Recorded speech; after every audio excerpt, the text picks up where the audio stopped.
आज हम लोग क्लास 9 के कुछ वीडियो लेकर के आए हैं एक, जिसमें हम लोग इलेक्ट्रॉनिक विन्यास यानी इलेक्ट्रॉनिक कॉन्फ़िगरेशन के बारे में सीखेंगे। तो दोस्तों, इलेक्ट्रॉनिक विन्यास सीखने से पहले आप मेरे चैनल को सब्सक्राइब करें और एक लाइक भी करें हमारे वीडियो को अगर अच्छा लगता है तो आपको। तो चलो सीखते हैं हम इलेक्ट्रॉनिक कॉन्फ़िगरेशन बनाने के लिए कैसे इलेक्ट्रॉनिक कॉन्फ़िगरेशन बनाएंगे। तो इसको बनाने के लिए एक सूत्र होता है और उस सूत्र को आपको याद रखना है। सूत्र है हमारा 2n²। यही सूत्र है और इसी पर हम लोग क्या करेंगे, पूरे इलेक्ट्रॉनिक कॉन्फ़िगरेशन को इसी सूत्र से बनाएंगे। तो इसको बनाने के लिए पीरियोडिक टेबल याद होना चाहिए, उसमें जो तत्व है वो तत्व याद होना चाहिए, उसके परमाणु संख्या याद होना चाहिए, तब जाकर के हम आराम से बना सकते हैं इलेक्ट्रॉनिक कॉन्फ़िगरेशन। तो एग्जांपल लेके दिखाते हैं कैसे बनता है। जैसे कि हमको बनाना है सोडियम का बनाना है, तो सोडियम का संकेत जो होता है वो Na होता है और इसमें परमाणु संख्या जो होता है ना वो 11 होता है। अब इसका इलेक्ट्रॉनिक कॉन्फ़िगरेशन बनाना है, तो इलेक्ट्रॉनिक कॉन्फ़िगरेशन बनाएंगे तो इसमें हम लोग लिखेंगे इलेक्ट्रॉनिक विन्यास। तो इसमें बेसिकली ऐसे कर लेंगे, ये जरूरी भी नहीं है कि आप ऐसे करें, हमने आपको सुविधा के लिए ये चीज बना रखे हैं।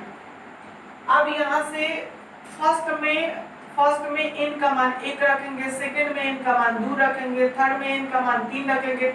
जैसे जैसे बढ़ते जाएगा वैसे वैसे n का वैल्यू भी क्या हो जाएगा, आपका बढ़ते चला जाएगा। तो फर्स्ट में हम लोग देखते हैं जैसे 2 और n का वैल्यू कितना रखना है 1, तो 1 का स्क्वायर ही है तो हम भी 1 का स्क्वायर करेंगे। कैलकुलेट करेंगे तो ये 2 और 1 होगा, 1 का स्क्वायर 1 और इसमें गुणा करते हैं तो 2, यानी ये क्या हो गया 2। अब एक बात ये भी याद रखना है कि मेरे पास 11 इलेक्ट्रॉन है, इस 11 इलेक्ट्रॉन को ही आपको डिस्ट्रीब्यूट करना है। तो फर्स्ट वाले को मैंने 2 दे दिया, अब 2 देने के बाद अभी मेरे पास 9 इलेक्ट्रॉन बचे हुए हैं। तो इस 9 इलेक्ट्रॉन में अब दूसरे में देखते हैं, तो दूसरा में फिर क्या है, n का वैल्यू कितना रखना है 2, तो इसमें n 2 रखना है। फिर सूत्र वही लगेगा 2, n का वैल्यू 2 और इसका स्क्वायर, तो 2 का 2 है, 2 2 जब 4 होगा यानी 8। अब इसमें कितने इलेक्ट्रॉन भरेंगे 8। अब देखा मैंने कि 2 और 8 मिलकर कितना हो गया 10। हमारे पास इलेक्ट्रॉनों की संख्या कितना है 11। अब मेरे पास एक इलेक्ट्रॉन मतलब जितना इलेक्ट्रॉन बना, यानी थर्ड में अगर हम कैलकुलेट करें तो n का वैल्यू 3 रखना है, 3 यानी 3 3 9 होगा, 18 इलेक्ट्रॉन होगा थर्ड में। लेकिन 18 तो बचा नहीं है, फिर मेरे पास सिर्फ और सिर्फ एक इलेक्ट्रॉन बचा है, तो एक इलेक्ट्रॉन इसमें लास्ट वाले में रख देंगे, यानी बाह्यतम कक्षा में एक इलेक्ट्रॉन बचा। अब इसका इलेक्ट्रॉनिक विन्यास हमारा ये बन गया 2 8 और 1, इसका इलेक्ट्रॉनिक विन्यास हो गया। इसी प्रकार और भी एग्जांपल लेकर के देखते हैं।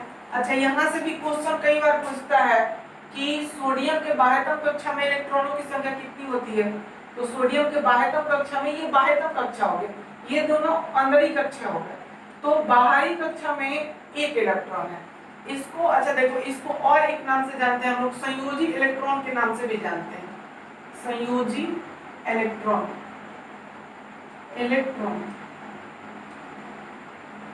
संयोजी इलेक्ट्रॉन यानी अगर पूछता है कि सोडियम का संयोजी इलेक्ट्रॉन कितना होता है तो 1 होता है, तो ये 1 हो गया।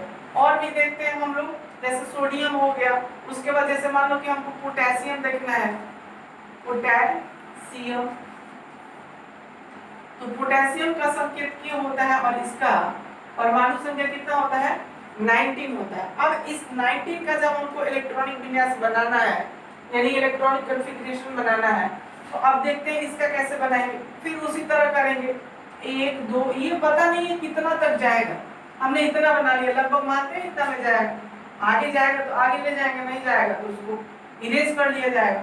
यानी फिर यहाँ 1 2 3 4 ऐसे करके लेंगे, यानी इसमें 1 n का वैल्यू 1, इसमें n का वैल्यू 2, इसमें 3, इसमें 4, आगे बढ़ता जाएगा तो n का वैल्यू भी बढ़ता चला जाएगा। तो इसमें फिर वही बात 2 1 का स्क्वायर फिर कितना करेंगे 2 हो जाएगा, यानी 2 बढ़ गए। अभी भी मेरे पास 17 इलेक्ट्रॉन बचे हुए हैं। फिर दूसरे में देखते हैं, तो फिर दूसरे में देखो यहाँ 8 आया है, फिर यहाँ भी 8 आ जाएगा, यानी 2 और ये 4 हो जाएगा, यानी 8 हो गया। इसमें 8 भर लिए, अब मेरे पास 10 भर दिए। अभी भी मेरे पास कितने हैं 9 इलेक्ट्रॉन बच गए। अब 9 इलेक्ट्रॉन यानी तीसरा अगर बात करें तो 3 का स्क्वायर और 2 होगा, यानी 2 और 9 यहाँ 18 हो जाएगा। अगर यहाँ 18 इलेक्ट्रॉन भरते हैं तो सब मिलाकर के इलेक्ट्रॉनों की संख्या जितना 19 है उससे अधिक हो जाएगा, इसलिए हम लोग यहाँ 19 नहीं रख सकते हैं। तो 19 नहीं रखेंगे तो अब कितना रखेंगे, आप या तो 2 रखिए, नहीं तो 8 रखिए, नहीं तो 18 रखिए, नहीं तो 32 आता है उसके बाद ये, यानी इन्हीं में से किसी को रखना है।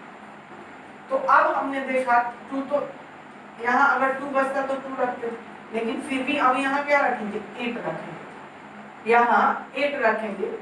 अब देखते हैं 8 और 8 16, 16 और 2 18, यानी बाह्यतम कक्षा में फिर हमारा क्या आ गया 1 इलेक्ट्रॉन आ गया। तो बाह्यतम कक्षा में 1 इलेक्ट्रॉन, क्योंकि हम 18 यहाँ इसलिए नहीं रखेंगे क्योंकि 18 अगर रखते तो इलेक्ट्रॉनों की संख्या क्या हो जाती 19 से ज्यादा हो जाता, इसलिए 18 नहीं रखेंगे। जब 18 नहीं रखेंगे तो उसके बिलो में चलते हैं, नीचे चलते हैं, तो नीचे कितना है उसके नीचे यानी 8 है, तो 8 को रखेंगे। अगर 8 भी अगर नहीं आता तो फिर हम 2 के पास हम चलते, तो 8 यहाँ हमारा सुटेबल है, आ जा रहा है, इसलिए हमने 8 रख दिया। अब 8 रखने के बाद जब इसको ऐड किया तो मेरे पास 18 बचता है और 19 है, इसलिए लास्ट में हम 1 इलेक्ट्रॉन को रख देंगे। तो ये फिर अगर पूछता है कि पोटेशियम के बाह्यतम कक्षा में इलेक्ट्रॉनों की संख्या कितनी हुई, तो 1 हो गया। अब इस 1 को संयोजी इलेक्ट्रॉन भी कहते हैं, इसको भी संयोजी इलेक्ट्रॉन कहते हैं, इसको संयोजी इलेक्ट्रॉन कहते हैं। तो इस तरीके से हम लोग क्या करेंगे, इसका इलेक्ट्रॉनिक विन्यास बनाएंगे। और भी हम लोग देखते हैं, जैसे हमको कैल्शियम का बनाना है तो कैल्शियम की परमाणु संख्या कितना होता है 20 होता है। अब इसको बनाएंगे तो फिर उसी तरीके से बनाएंगे। फिर हमने डब्बा ले लिया, इतना सा डब्बा ले लिया, फिर इसमें 1 2 3 4 ऐसे करके बढ़ेंगे। फिर वही 2 का कैलकुलेशन करेंगे, तो यहाँ से कैलकुलेट करेंगे 2 1 का स्क्वायर तो कितना होगा 2 1 2। फिर वही बात कि 2 रखेंगे, यहाँ 2 रखेंगे तो यहाँ 4 हो जाएगा, यानी यहाँ क्या बना मेरा 8 बना, 8 बना। अब यहाँ तो 3 इलेक्ट्रॉन रख दिए, फिर थर्ड का जब कैलकुलेट करेंगे तो देखो 3 का स्क्वायर और 2, तो 2 और 3 9, ये 3 3 जा 9 हो गया, यानी 18 इलेक्ट्रॉन यहाँ थर्ड में आता है। तो अगर 18 इलेक्ट्रॉन हम यहाँ भर दें तो 18 2 20 तो हो जाएगा, फिर इसमें 8 इलेक्ट्रॉन ज्यादा हो गया, तो फिर हम क्या करेंगे 8 इलेक्ट्रॉन इसमें हम लोग यानी 18 इलेक्ट्रॉन इसमें नहीं भर सकते हैं। तो फिर हमने बताया कि 2 8 18 32 ऐसे करके आता है, तो 18 नहीं भरते हैं तो 18 के पहले चलेंगे, तो 8 अगर 8 इसमें भरते हैं तो सुटेबल हो गया मेरा। अब 8 भर लिए तो 8 8 16 हो गया, 16 और 2 कितना हो गया 18, यानी फिर बाह्यतम कक्षा में क्या आ जाएगा 2, यानी अब इसको कैलकुलेट करेंगे तो टोटल 20 आ जाएगा। तो बाह्यतम, अब इसके बाह्यतम कक्षा में कितना आउटर मोस्ट सेल में, आउटर मोस्ट सेल में कितने इलेक्ट्रॉन हो गए, आउटर मोस्ट सेल में 2 इलेक्ट्रॉन हो गए। अब अगर पूछता है कि कैल्शियम के संयोजी इलेक्ट्रॉनों की संख्या कितनी होती है, तो कैल्शियम के संयोजी इलेक्ट्रॉनों की संख्या कितनी होती है 2। तो इस तरीके से हम लोग इलेक्ट्रॉनिक कॉन्फ़िगरेशन को क्या कर सकते हैं निकाल सकते हैं।